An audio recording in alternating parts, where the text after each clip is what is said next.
আসসালামু আলাইকুম বন্ধুরা, বেক করার ঝামেলা ছাড়াই মাত্র 5 মিনিটে তৈরি করে নিন অসম্ভব মজার সফট স্পঞ্জি তেলে ভাজা কেক।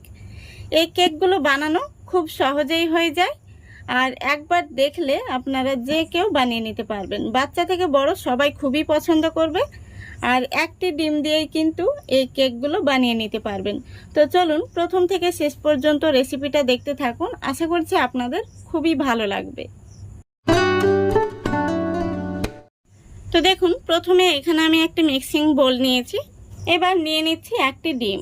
ডিমটাকে আমি ফাটিয়ে নিচ্ছি।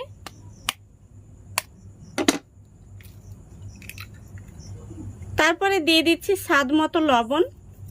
এবার দিয়ে দিচ্ছি 1/3 কাপ পাউডার সুগার।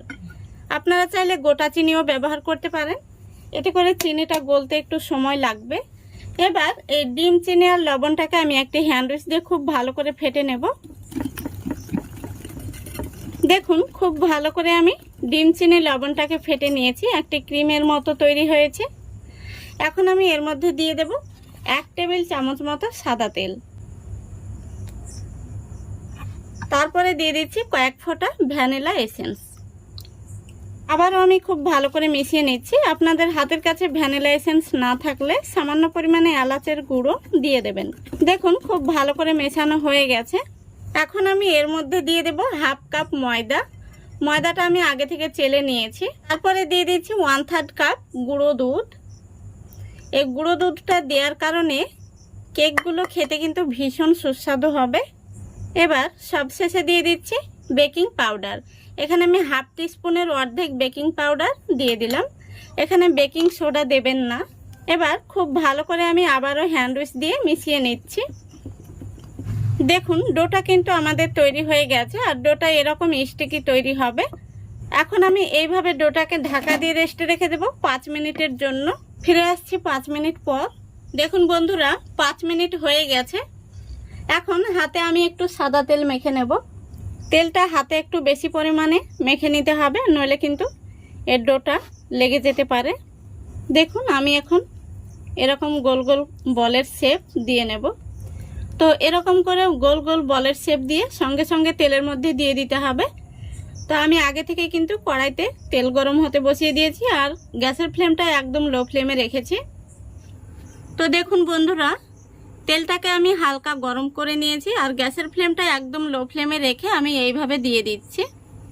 তো গ্যাসের ফ্লেমটা কোনোভাবেই কিন্তু বাড়িয়ে দেওয়া যাবে না, লো ফ্লেমে রেখে ভেজে নিতে হবে। তো বন্ধুরা দেখুন, আমি কিছু কেক বল তেলের মধ্যে দিয়ে দিয়েছি, আর বাকি যেগুলো রয়েছে সেগুলো আমি দ্বিতীয় ব্যাচে ভেজে নেব। তো এইভাবে কিন্তু কড়াইয়ের হাতনটা ধরে ঝাঁকিয়ে দিতে হবে।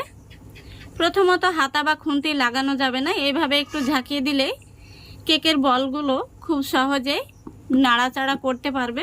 তো বন্ধুরা, এই কেকগুলো উপর থেকে ক্রিস্পি হয়, আর ভেতরটা একদম নরম তুলতুলে। বাচ্চা থেকে বড় সবাই কিন্তু খুবই পছন্দ করবে। তো একটু সময় নিয়ে ধীরে ধীরে কেকগুলোকে ভেজে নিতে হবে।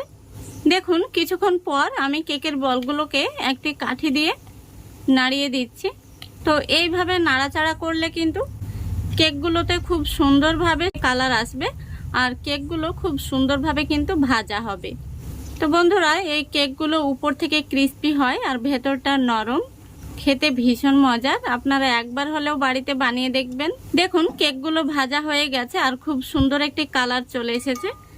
এখন আমি কেকগুলোকে তেল থেকে তুলে নেব। দেখতেই পাচ্ছেন কত সুন্দর হয়েছে। আর এই কেক বলগুলোতে কিন্তু একটুও তেল থাকবে না, খুব সুন্দরভাবে ঝরে যাবে। একইভাবে আমি বাকি বলগুলো ভেজে নিচ্ছি। দেখুন, সবগুলো বল দেওয়া হয়ে গেছে।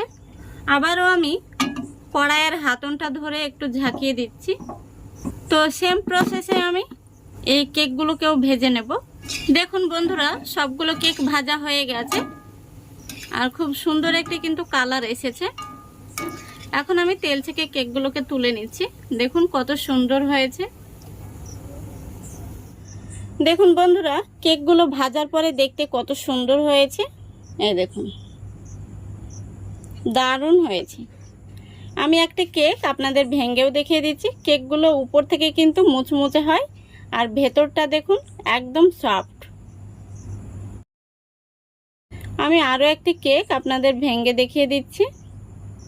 দেখুন উপরটা কতটা ক্রিস্পি হয়েছে, এই দেখুন, আর ভেতরটা দেখুন কতটা সফট। তো বন্ধুরা, এই কেকগুলো বানাতে কিন্তু খুব বেশি সময় লাগে না, বেক করার ঝামেলা ছাড়াই মাত্র 5 মিনিটে বানিয়ে নিতে পারবেন। তো আশা করছি আজকের এই রেসিপিটা আপনাদের ভালো লেগেছে। ভালো লাগলে অবশ্যই লাইক, কমেন্ট, শেয়ার করে দেবেন এবং চ্যানেলটিকে সাবস্ক্রাইব করে অল নোটিফিকেশানটি অন করে সঙ্গে থাকবেন। আজকের মতো এখানেই বিদায় নিচ্ছি। সবাই ভালো থাকবেন, সুস্থ থাকবেন। খোদা হাফেজ।